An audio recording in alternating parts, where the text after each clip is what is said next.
కేరళ గురువాయూరు ఆలయంలో జాస్మిన్ జాఫర్ అనే vlogger video తీయడం కలకలం రేపింది. ఆలయ పవిత్రత దెబ్బతిన్నదని అంటూ శుద్ధి కార్యక్రమం మొదలుపెట్టారు అధికారులు. జాస్మిన్ జాఫర్ పై కఠిన చర్యలు తీసుకోవాలని హిందూ సంఘాలు డిమాండ్ చేస్తున్నాయి.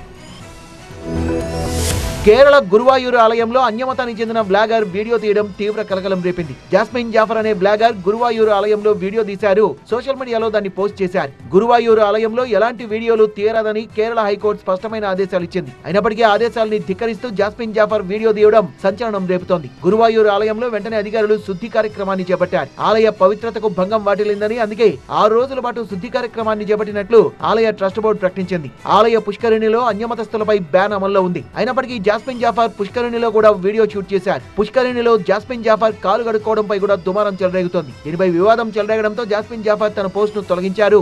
ఆలయ అధికారులకు క్షమాపణలు చెప్పారు. Blogger Jasmine Jaffar Malayalam Bigg Boss programme లో కూడా పాల్గొన్నారు. ఆలయ అధికారులు బ్లాగర్ జాస్మిన్ జాఫర్ పై పోలీసులకు ఫిర్యాదు చేశారు. ఆలయ శుద్ధి కార్యక్రమంలో భాగంగా అమ్మవారి విగ్రహాన్ని బంగారు గద్దెపై ఊరేగించారు. 2024 నుంచి గురువాయూరు ఆలయంలో వీడియోలపై హైకోర్టు నిషేధం విధించింది. కాకపోతే పెళ్లిళ్లకు దీని నుంచి మినహాయింపునిచ్చారు. ఆలయ పుష్కరిణిని చాలా పవిత్రంగా భావిస్తారు.